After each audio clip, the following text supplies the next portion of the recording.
샬롬. 네. 제가 박원빈 목사님이랑 페이스북 친구인데요. 그래서 가끔 이제 약수교회 이렇게 사진들을 이렇게 공유해 주실 때가 있었어요. 아, 이렇게 귀한 사역을 하고 계시구나 했었는데, 오늘 이렇게 여전도의 헌신 예배에 와서 말씀을 나눌 수 있게 돼서 너무나 기쁘고 영광입니다. 복음의 약수터. 그래서 복음의 약수터인 이 약수교회에서 말씀을 나눠서 너무 기쁘고요. 오기 전에 약수교회가 어떤 교회인가, 또 이렇게 어떤 역사를 가진 교회인가 홈페이지에 들어가서 이렇게 쭉 살펴봤습니다. 그래서 내년에 창립 60주년을 앞두고 계시고, 또 현재 4대 담임이신 이제 박원민 목사님 목회하신 지 벌써 이제 10년이 다 되었더라고요. 그래서 올해 특별히 예수 그리스도의 은혜로 자라가라라는 표어를 제가 보면서, 하나님의 은혜와 그 주님을 아는 지식 안에서 끊임없이 배우고 성장하기를 원하는 교회 공동체구나 하는 그런 것을 엿볼 수 있었습니다. 특별히 온 세상을 위한 기도, 온도라는 그 기도가 너무너무 인상적이었고요. 국내외 또 국외 선교와 봉사로 세상을 향한 하나님의 사랑을 좀 잘 표현하고 증거하시는 교회구나, 이런 것을 알 수 있었습니다. 그래서 이미 말씀 안에서 귀한 사역을 또 잘하고 계시고, 또 목사님 워낙 말씀을 잘 전해주시는 교회라서 이미 충분한데 어떻게 말씀을 전해야 하나 좀 고민도 있었습니다. 그렇지만 우리가 평생 알아가도 모자르죠. 하나님의 은혜, 또 예수님의 사랑의 깊이와 넓이, 또 성령님의 역사는 너무나 오묘하고 놀라우시기 때문에 부족하지만 오늘 주님 의지해서 또 말씀 함께 나누고자 합니다. 짧게 잠시 기도할까요? 주님 감사합니다. 오늘 이렇게 귀하고 복된 날, 주님께서 사랑하시는 약수교회에서 귀한 여전도의 회원들과 또 온 교회 교우들과 함께 말씀을 나누게 하시니 감사합니다. 성령께서 이 시간 우리에게 오셔서 정말 주님께서 이 시대에 우리 약수교회 공동체를 통해서 하고자 하시는 귀하신 뜻, 그 뜻을 알려주시고 그 뜻대로 살아갈 수 있는 용기와 지혜와 믿음을 더하여 주시기를 소원합니다. 주님께 온전히 의탁하며 귀하신 예수 그리스도 이름으로 기도합니다. 아멘. 오늘 본문 말씀은 이제 저희가 하나님을 이렇게 두려워함으로, 떨림으로 섬기잖아요. 그래서 그 떨림이 저한테도 좀 전해졌는데요. 오늘 본문 말씀은 실은 마태복음 15장 말씀이었어요. 그래서 제가 한번 다시 읽어드리려고 합니다. 마태복음 15장 21절에서 28절까지의 말씀입니다. 제가 봉독해 드리겠습니다. 예수께서 거기서 나가사 두로와 시돈 지방으로 들어가시니 가나안 여자 하나가 그 지경에서 나와서 소리를 질러 이르되, 주 다윗의 자손이여 나를 불쌍히 여기소서. 내 딸이 흉악하게 귀신 들렸나이다 하되, 예수는 한 말씀도 대답하지 아니하시니 제자들이 와서 청하여 말하되, 그 여자가 우리 뒤에서 소리를 지르오니 그를 보내소서. 예수께서 대답하여 이르시되, 나는 이스라엘 집에 잃어버린 양 외에는 다른 데로 보내심을 받지 아니하였노라 하시니, 여자가 와서 예수께 절하며 이르되, 주여 저를 도우소서. 대답하여 이르시되, 자녀의 떡을 취하여 개들에게 던짐이 마땅하지 아니하니라. 여자가 이르되, 주여 올소이다마는 개들도 제 주인의 상에서 떨어지는 부스러기를 먹나이다 하니, 이에 예수께서 대답하여 이르시되, 여자여 내 믿음이 크도다. 내 소원대로 되리라 하시니 그때로부터 그의 딸이 나으니라. 아멘. 오늘 본문의 말씀은 공간 복음서 중에 마태복음과 마가복음에만 나오는 이야기로 자기 딸을 위해 예수께 나와 간청한 한 여인과 예수님의 만남을 담고 있습니다. 마태복음은 그 여인을 가나안 여인이라 하고, 마가복음은 헬라인이요 수로보니게 족속 여인이라고 소개합니다. 신약학자 중에 한 분 타이센이라는 학자가 계신데, 당시 그 가나안이 갈릴리 농부들을 착취하는 지역이었다고 그렇게 분석을 했어요. 그러니까 마태복음 그 복음서를 읽는 또는 들었던 그 당시 사람들은 가나안 여인이라고 했을 때 긴장이 느껴졌겠죠. 오늘 이야기 속에 나타나는 우리 예수님의 모습은, 좀 전에 제가 말씀을 다시 이렇게 긴장하며 읽어드렸는데요. 평상시 우리가 알고 있던 예수님의 모습과 좀 다르죠. 이게 어떻게 된 일인가? 이게 성경에 있는 말씀이 맞는가 싶기도 하고요. 당시 유대인들의 생각과 관습을 그대로 대변하는 것처럼 보입니다. 저희가 그림이 하나 있는데요. 루브르 박물관에 이제 있는 그림입니다. 그래서 가나안 여인, 이 성경 본문을 가지고 만든 성화인데요. 이방인 여인이 아무리 간청해도 예수님이 한 말씀도 대답하지 않으셨다는 거예요. 그렇게 차가운 분이 아닌데, 우리가 아는 예수님 그런 분 아니신데요. 그래서 보다 못한 제자들이 돌려보내시는 게 좋겠습니다 하니까 마지못해서 나는 길 잃은 양과 같은 이스라엘 백성만을 찾아 돌보라고 해서 왔다, 이렇게 대답을 하시는 거예요. 근데 이렇게 말씀하셔도 여자가 포기하지 않죠. 그랬더니 예수님이 심지어 자녀들이 먹을 빵을 개에게 던져주는 것이 옳지 않다라는 말씀을 하셨어요. 공동 번역은 그거를 강아지라고 번역을 했지만, 개역개정이나 새번역은 모두 개라고 번역합니다. 이방인을 사람이 아닌 개들처럼 여겼던 당시 어떤 유대인들의 풍습을 그대로 답습하신 듯한 이 모욕적인 표현 때문에 오늘 본문의 예수님은 아주 냉정한 분, 선을 명확하게 긋는 분, 이방인의 구원에 관심이 없는 분처럼 이렇게 보입니다. 물론 이 이야기는 우리 끝까지 들었으니까 아시잖아요. 이 여인이 어때요? 포기하지 않아요. 당돌하게 지혜롭게 예수님께 말씀드리죠. 개들도 그 주인의 그 테이블에서 떨어지는 빵을 먹지 않습니까? 라고 이야기를 하는 거예요. 그래서 정말 극적인 반전이 일어납니다. 예수님의 그 어떻게 보면 차갑게 느껴지는 그 말씀에도 불구하고 이 여인이 그대로 그 말씀을 받은 거예요. 네, 맞습니다. 개와 같다는 거예요. 내가 개와 같습니다. 그렇지만 개들도 그런 부스러기를 먹지 않느냐고 이렇게 항변한 겁니다. 이때 예수님이 이 여인을 그제서야 이제 칭찬을 하시죠.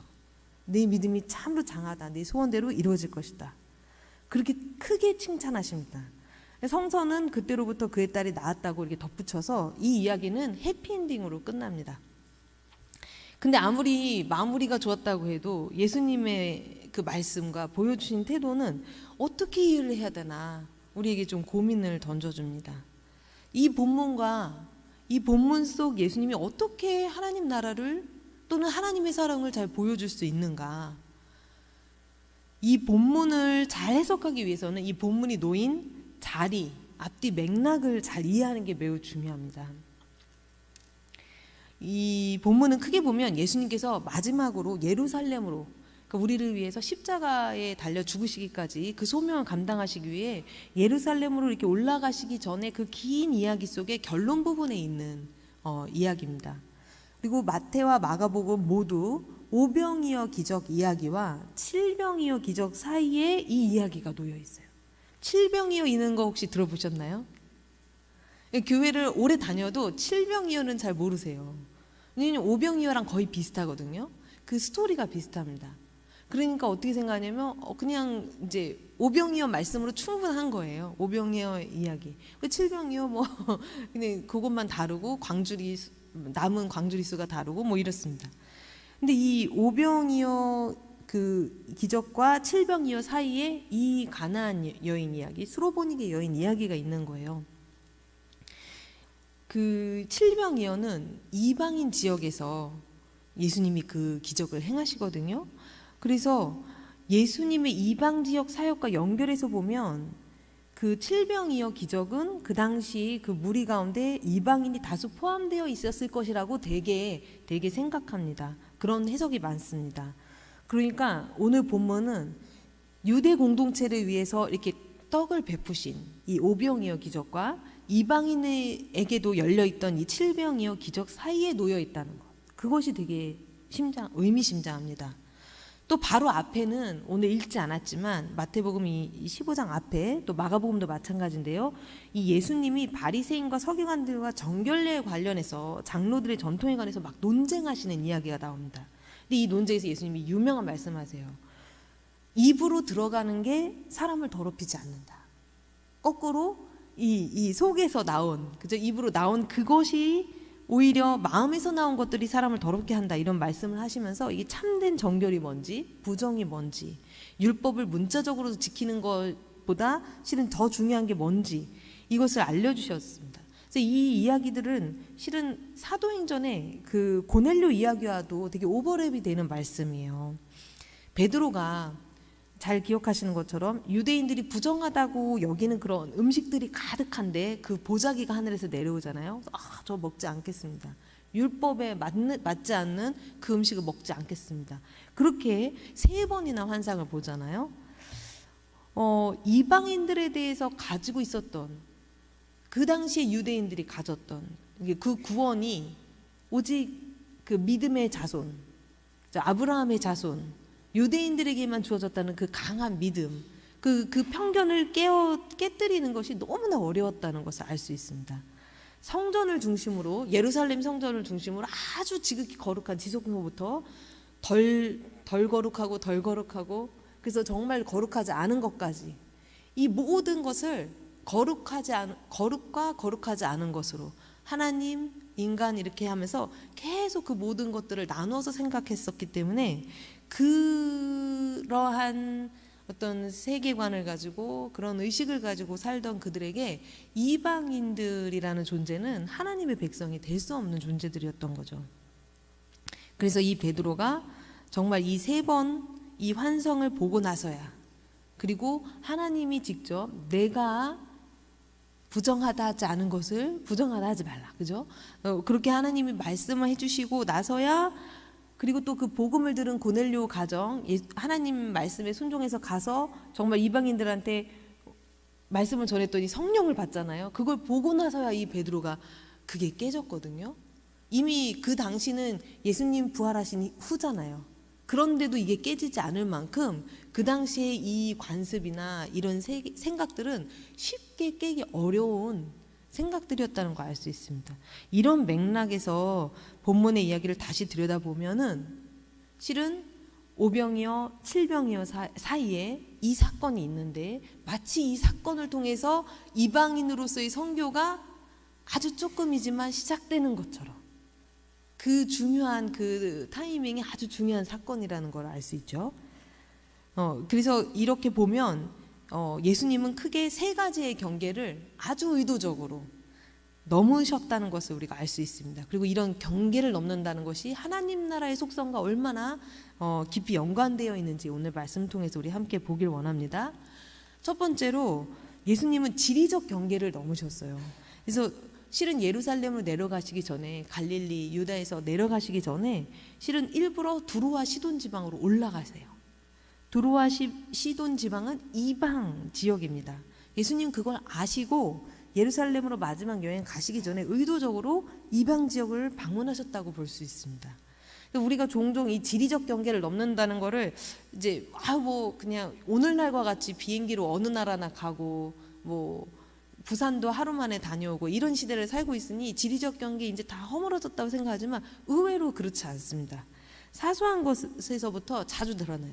여기 혹시 그 지정석에 앉아 계신 분 계신가요? 예배 드릴 때 교회 어느 교회를 가나 지정석이 있어요. 그리고 그 곳에 앉아야만 안정감이 느껴집니다. 거기서 이제 기도도 했고 하나님 앞에 계속 그 자리에서 기도도 했고, 그러니까 그 자리가 내 자리 같아요. 그 은혜의 자리 같아요. 지정석이 있어요. 그러니까 이 공간 벗어나는 것이 얼마나 우리에게 충격을 주는 일인지 또 본능을 거스르는 일인지 알 수 있습니다. 그만큼 우리가 자신의 경계를 벗어나는 것은 참 두려워하고 싫어하는 그 본성을 가지고 있는데요. 성경은 그렇기 때문에 아브라함을 시작으로 모든 그 믿음의 사람들에게 도전하는 것, 가장 먼저 도전하는 게 뭔가요? 자신에게 익숙한 환경과 문화를 벗어나 새로운 곳으로 가라는 겁니다. 그런 부르심이 도처에 있습니다. 예수님이 제자들을 나를 따르라 부르시죠. 거기 머물러 있지 않고 부르십니다. 어디로 가라 하십니다. 실은 그러니까 예수님 당시는 심지어 이렇게 우리가 다 헤아릴 수 없는, 우리 인간의 어떤 생각으로 헤아릴 수 없는 그 신과 인간의 경계까지 넘어서 오시는 거잖아요. 성육신 하셔서 오신 거잖아요. 그러니까 이렇듯 이게 경계를 넘으시는 분이세요. 기꺼이 사랑을 위해서, 구원을 위해서 오시는 분이시죠. 그렇기 때문에 이 하나님께서, 예수님께서 우리도 우리 지역적 경계를 넘어서 세상을 섬기도록 부르고 계십니다. 우리가 하나님 나라의 꿈을 꾸며 담대하게 경계를 넘어가도록 우리를 부르시는 거죠. 그럴 때 우리가 순종해서 나갈 때, 그 부르시면 응답할 때 세상 끝날까지 우리와 항상 함께 계시겠다고 약속하시는 분이 바로 우리 하나님이십니다. 우리 약수교회 공동체가 그렇게 주님의 부르심에 응답해서 거침없이 그 경계를 넘어서는 교회가 되기를 축복합니다. 두 번째로 예수님은 이방인, 유대인, 이 사회 문화적인 경계를 넘으셨어요. 특히 유다 남성과 이방 여성 서로 상종할 수가 없습니다. 당시 이제 사회 문화적 환경을 생각해 볼 때 이 공개된 길가, 이제 본문 이제 마태복음에서는 길가에서 벌어진 것처럼 나오고 마가복음에서는 집안에서 벌어진 것처럼 기록을 하고 있지만, 이 공개된 곳에서, 공개된 장소에서 유대 남자와 이방인 여성이 만나서 대화를 나눈다? 이건 정말 스캔들이에요. 스캔들이란 말 아시죠? 스캔들의 주인공이 되신 겁니다. 많은 사람들이 입방아에 오르내릴 만한 일이었습니다. 그리고 오늘 본문에 이제 제자들의 반응을 보면 당시의 관점을 좀 더 입체적으로 생각해 볼 수 있는데요. 가난한 여자가 막 소리치죠. 주님, 주 다윗의 자손이여 나를 불쌍히 여기소서. 그러니까 예수님이 한 말씀도 대답하지 않으시잖아요. 그러니까 제자들이 나서는 거예요. 이 여자가 우리 뒤에서 소리를 지르니까 그를 보내십시오. 근데 이 제자들의 말은 해석의 여지가 있습니다. 하나는 그의 청을 들어줘서 보내달라는 얘기일 수도 있고, 그 청을 들어주는 거 상관없이 그냥 빨리 쫓아내시라는 말씀일 수도 있습니다. 제자들의 말이 만약에 청을 들어서 보내주시라는 말로 이해하면 그 다음 예수님의 대답이 되게 냉정하게 들립니다. 나는 이스라엘 집에 잃어버린 양 외에는 다른 데로 보내심을 받지 아니하였다. 그러나 만약에 제자들의 말이 이 여자를 그냥 쫓아내달라고, 빨리 쫓아내주세요 라고 하는 말이었다면 예수님은 내쫓지 않으시고 본인의 소명의 우선순위를 그냥 담담하게 말씀하신 거예요. 본인이 이해하고 있고 본인이 하나님 안에서 깨닫고 있는 그 소명의 범위, 그것을 말씀하신 거죠. 어떤 의미에서는 그 당시 관습을 쫓아서 이 여자랑 대화하신 게 아니에요. 그 대화가 시작된 건 이 제자들의 말 때문에 시작이 되거든요. 근데 이 대화의 말미의 끝은 우리가 아는 것처럼 내 믿음이 크도다 이렇게 말씀해 주시잖아요. 극찬의 말씀을 해주시는데, 이 내 믿음이 크다는 이 칭찬은 또 이 뒤에 마태복음 16장에 보면 여전히 예수님 말씀 이해하지 못하는 게 누구예요? 제자들이에요. 십자가 지러 가시는데, 그죠? 그 유명한 그 가이사랴 빌립보의 그 신앙 고백에 나오는 그 지점이 나오는데 여전히 이해를 못해서 그때 예수님이 제자들한테, 그 12 제자들한테, 그 사도들한테, 예수님을 위해서 모든 걸 버리고 떠났던 그들에게 믿음이 적은 자들아 하시거든요. 근데 그 전에 이 여인에게 뭘 하신 거예요? 내 믿음이 크도다 하신 거예요. 이게 엄청나게 대조를 이루는 거죠. 이 마태복음 14, 15, 16장을 연속적으로 읽으면 그게 얼마나 의미 있는 사건인지 이해하게 됩니다. 이 이방인 여성에게, 당시 관습으로는 대화조차 나눌 수 없는 경멸의 대상이었던 이방인 여성에게 내 믿음이 크도다 말씀하신 그 예수님 모습 속에서 우리는 하나님 나라에는 그 어떤 구별과 차별이 없구나 하는 것을 아주 볼 수 있는 것입니다. 사도 바울은 아주 명확하게 선포하죠. 갈라디아서 3장 28절에 너희는 유대인이나 헬라인이나 종이나 자유인이나 남자나 여자나 다 그리스도 예수 안에서 하나라, 이게 말씀하십니다. 그러니까 하나님 나라에는 실은 어떤 구분도 실은 그것도 없고 예수 안에서는 다 하나가 될 수 있는 거예요. 그럼에도 불구하고 우리가 자라온 이 땅의 어떤 사회 문화적 관습에 우리는 얽매이면서 살 때가 아주 많이 있죠. 교회 안에도 마찬가지입니다. 신앙을 가져도 문화는 문화예요. 나에게 익숙한 문화, 또 어려서부터 배우고 경험한 문화, 그 안에 우리는 살아갑니다. 그래서 오랜 유교 문화 안에서 가부장적인 관습이 눈에 보이게 또는 눈에 보이지 않게 우리 안에 많이 남아 있습니다. 세상과 다른 하나님 나라를 좀 보여줘야 되는데 어떨 때는 세상보다 더 못한 모습을 보여줄 때도 있는 거예요. 교회가 또는 교단이 그런 연약함을 보일 때가 있습니다. 우리는 오늘 말씀에서 예수님이 이 사회 문화적 경계를 과감히 스캔들을 무릅쓰고 넘으시는 거잖아요. 그것을 기억해야 합니다. 그러니까 용기를 가지고 인내를 가지고 이 사회 문화적인 경계를 넘어서는 것, 우리 안에 남아있는 그 옛사람의 흔적들, 구습을 이렇게 벗어내는 그런 약속의 성도님들 다 되시기를 축원합니다. 네, 세 번째로 우리 예수님은 아까도 말씀을 드리긴 했습니다만 소명의 우선순위가 있으셨어요. 그래서 이 소명의 경계, 그러니까 이스라엘 집에 잃어버린 양인 유대인들이 일단 우선이었어요. 그렇죠? 그 우선이었던 그 메시아로서의 소명의 경계를 실은 이 사건 속에서 이렇게 쓱 넘어가셔요. 바울이 실은 로마서 9장부터 12장까지 쭉 유대인의 구원에 관해서 이렇게 아주 그 신학적인 의미에 대해서 풍성하게 이야기를 합니다. 유대인들이 갖는 신학적인 그 위치가 있습니다. 그들이 정말 이스라엘 백성이, 우리 구약의 이야기가 다 이스라엘 역사잖아요. 그게 다 우리 믿음을 위해서 존재하잖아요. 본보기로 존재하잖아요. 그 안에서 하나님 역사 안에 들어오셔서 일하셨고 그것이 다 우리에게 믿음의 이야기가 됩니다. 그래서 그렇지만 그 유대인의 특별함이 다른 민족들을 향하신 하나님의 사랑을 이렇게 가둬둘 수는 없는 거죠. 멈출 수는 없는 거죠. 그것을 위해서 예수님이 이 땅에 오신 거잖아요. 그 은혜로 인해서 우리도 지금 하나님의 자녀로 살아가고 있는 거죠. 그래서 애초에 하나님이 유대인을 택하신 이유조차도 이 유대인만을 위한 게 아닌 거죠. 제사장 나라로 삼아서 세상 모든 만민이 구원을 받게 하시는 게 하나님의 마음인 거예요. 그 마음을 자꾸 알지 못하니까 우리 이렇게 가두는 거죠. 오늘날 우리 그리스도인들은 이 땅에 남겨진 왕 같은 제사장. 제가 이 그림은 왜 가져왔냐면 이게 그 예루살렘 성전 예전의 그림이에요. 그러면 아주 거룩한 지성소부터 이게 계속 나눠져 있습니다. 거기까지 들어갈 수 있는 사람, 그 다음 영역까지 들어갈 수 있는 사람, 여자들의 뜰, 그 다음에 마지막 바깥에 아예 성전 안에 못 들어가는데 거기에 이방인의 뜰이 있습니다.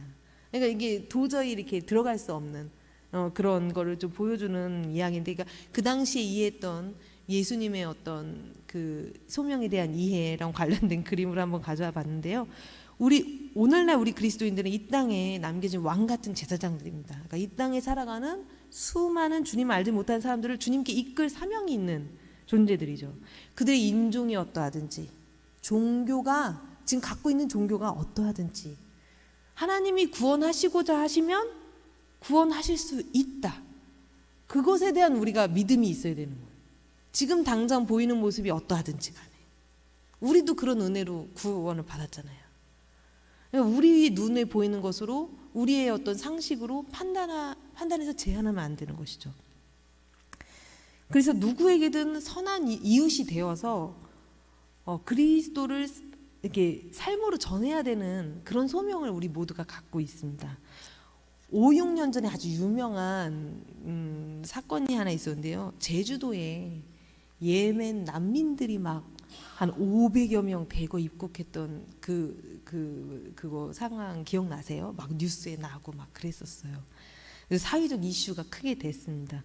난민은 이제 유엔 기준으로 인종, 종교, 민족, 신분 또는 정치적인 의견 이런 것들 때문에 그 나라에서는 도저히 박해 때문에 살 수 없는 사람들, 그런 사람들을 가리킵니다. 그런 사람들이 이제 목숨을 걸고 배를 타고요.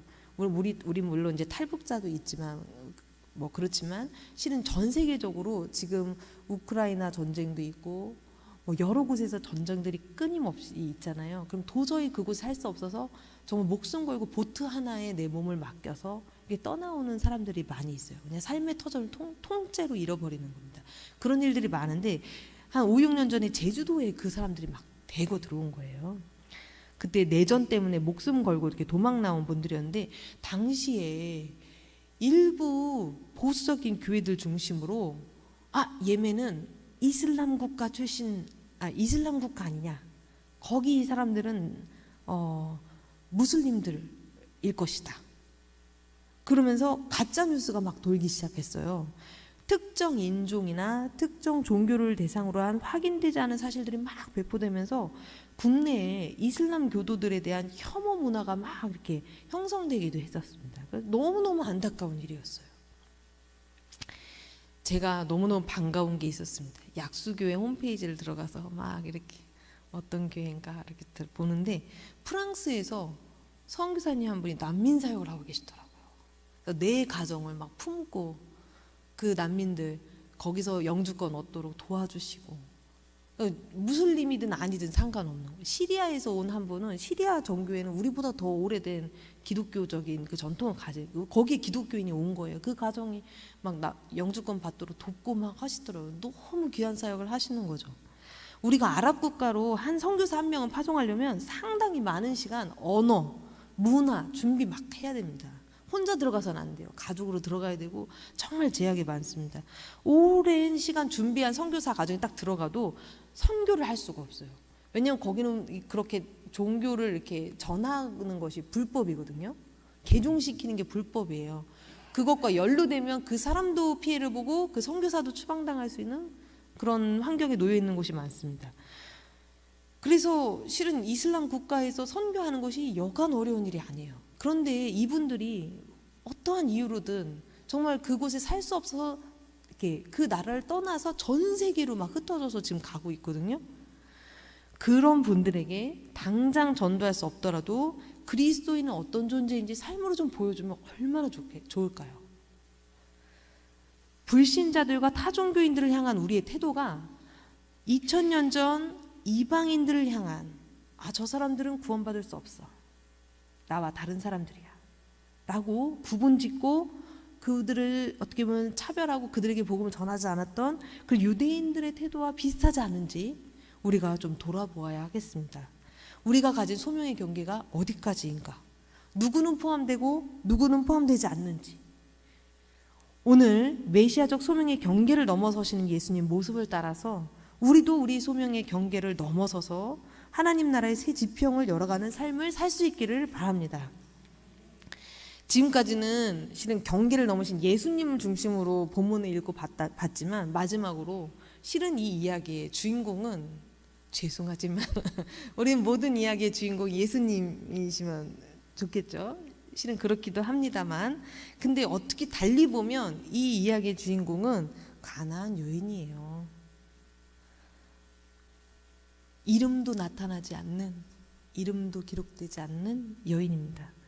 오늘 사건은 예수님이 경계를 넘으시는 것 같지만 그 경계를 넘으실 수 있도록 그 마중물 역할을 한 여인이 주인공인 거죠. 예수님을 주 다윗의 자손이여 주여라고 분명하게 고백합니다. 베드로의 그 유명한 신앙 고백이 마태복음 16장 16절이에요. 그 뒤에 나옵니다. 그럼 그보다 먼저 이방인 여인의 입에서 예수님을 주로 고백하는 게 있었던 거예요. 유명한 그 신학자, 또 저술가이기도 한 미로슬라브 볼프, 그의 명저 배제의 포용 우리 목사님실에도 꽂혀 있었어요. 제가 봤는데요. 그 배즈와 포용에서 미로슬라브 볼프가 그의 아내분도 신학자예요. 동료 신학자 주디스 건드리 볼프라고 이분의 말을 인용하면서 이 텍스트를 설명한 게 있습니다. 이 여인이 여자가 가정을 돌볼 때 적용하는 그런 자비의 마음, 이 마음을 통해서 의무감에 매여 있었던 이방인에게 기적을 베풀기를 꺼리시는 그 예수님께 도전했다는 거예요. 그리고 하나님의 자비에는 아무런 인종적 편견이 없다는 그 믿음이야말로 예수님이 그토록 칭찬하신 믿음이었다. 이렇게 해석을 합니다. 게다가 물론 우리는 이제 예수님이 하나님의 아들이시고 이 우리를 구원하시고 그 모든 계획을 갖고 계신다는 걸 믿고 고백하기 때문에 그렇게 냉정하게 말씀하셔도 결국은 예수님은 그렇게 이제 문을 여시리라고, 그리고 그 이후에 이방인 지역에서 칠병이어를 베푸실 것이라고 아셨을 것이라고 우리는 또 믿음으로 고백할 수 있습니다만, 이 장면에서는 만큼은 이 믿음, 이 여인의 믿음, 거기에 감동을 받으신 예수님이 그 딸을 고치시고 자신의 사명을 이방인에게로 확장하시는 것처럼 보인다는 거죠. 그래서 어떤 면에서는 실은 예수님만 경계를 넘으신 게 아니라 이 여인도 안전한 울타리를 벗어나서 경계를 넘어온 사람입니다. 신의 자비에는 편견이 없다는 그 믿음을 가지고 예수님을 찾아왔습니다. 그 경계를 넘어서서 움직이고 말하고 행동했던 이유가 뭐예요? 내 딸을, 그죠? 병에 들려서 사회로부터 격리돼서 온전한 한 인간으로서 존엄한 인간으로서 삶을 살지 못하는 그 자녀에 대한 정말 안타까운 그 마음, 그 사랑 때문이었습니다. 귀신에 들려서 몹시 시달리고 있던, 공동체로부터 다 단절되고 고통 가운데 있던 그 인간으로서의 존엄성을 잃어가던 그 딸을 향한 그 사랑이 그녀를 움직인 거예요. 예수님의 침묵에도 매몰차게 들리는 예수님의 그 원칙적인 말씀에도 포기하지 않았습니다. 자신의 소중한 딸을 지키기 위해서, 살리기 위해서 예수님의 태도로 대변되는 그 당시 유대 관습과 문화를 당당히 마주하고 자기가 모욕당하는 거 개의치 않은 거예요. 개여도 좋다는 거예요. 예수님 맞습니다. 예수님 주님 맞습니다. 제가 그럴지언정 하면서 가잖아요. 끈기 있게 문을 두드렸던 그녀의 그 사랑 덕분에 그 딸은 치유를 받았어요. 온전하게 치유를 받았습니다. 제가 그 정말 최근 몇 년 동안에 가장 잊혀지지 않는 이야기 중에 하나가 이 이야기인데요. 이 네덜란드의 교회예요. 한 교회. 그 당시에 어떤 한 국가에서 온 난민 가정이 추방을 당할 위기에 놓였어요. 근데 그 법이 조금 이렇게 미흡한 부분이 있잖아요. 그래서 이 가족들이 살다가 이제 추방을 당해야 되는 상황인데 너무너무 안타까운 상황이었는데 이 네덜란드 교회가 이 문제가 이 상황 문제가 있다. 그래서 이 가정을 보호하기 위해서 어떻게 생각을 했냐면 그 네덜란드에는 종교적인 행사를 하면 공권력이 들어오지 못하는 법이 있대요. 그러니까 어떻게 하냐면 24시간 예배를 드리는 거예요. 그래서 제가 여기 그죠? 97일 거의 100일을 예배를 드리는 거예요. 그러면 24시간 예배를 드리면 어떻게 해요? 예배 오늘 이제 우리 회장님도 말씀하셨는데 이 예배 준비하려면 얼마나 준비할 게 많습니까? 그 교회 교역자들도 성도들도 한 마음이 돼서 계속 예배를 드릴 수 있도록, 그러니까 이 소식을 들은 다른 교회에서도 와서 도와주고 계속 릴레이로 예배를 드려가지고 97일 동안 이 사람을 보호해 준 거예요. 이게 뉴스에 났어요. 우리 국내 뉴스에 났어요. KBS, MBC 다 보도됐어요. 사람들이 깜짝 놀랍니다. 아, 교회가 그런 곳이구나.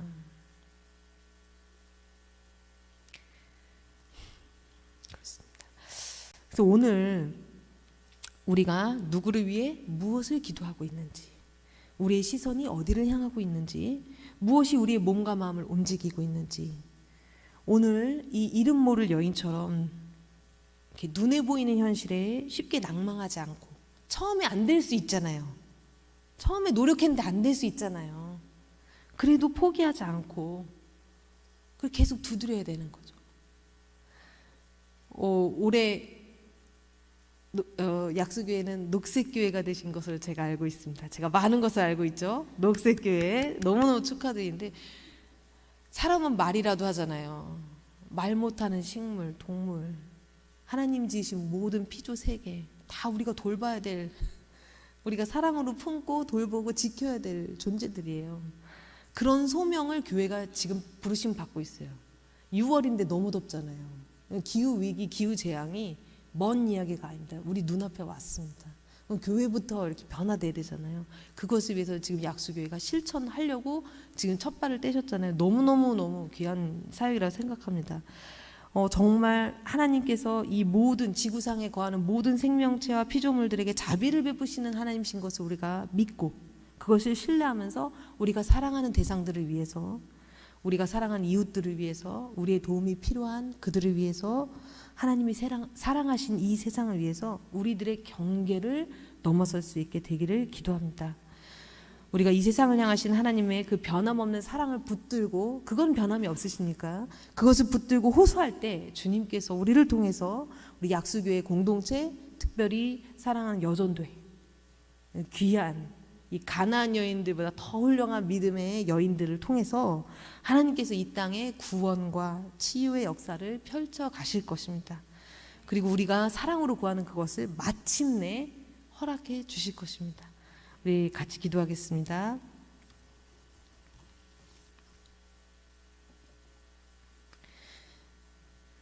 귀하신 주님, 지금 이 시대에 얼마나 많은 교회가 있습니까?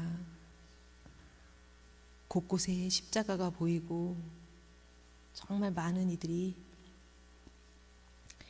교회를 다닌다고 기독교인이라고 이야기하는 이 시대에 정말 주님, 오늘 이 가나안 여인과 같이 하나님의 사랑을 붙들고 모욕을 무릅쓰고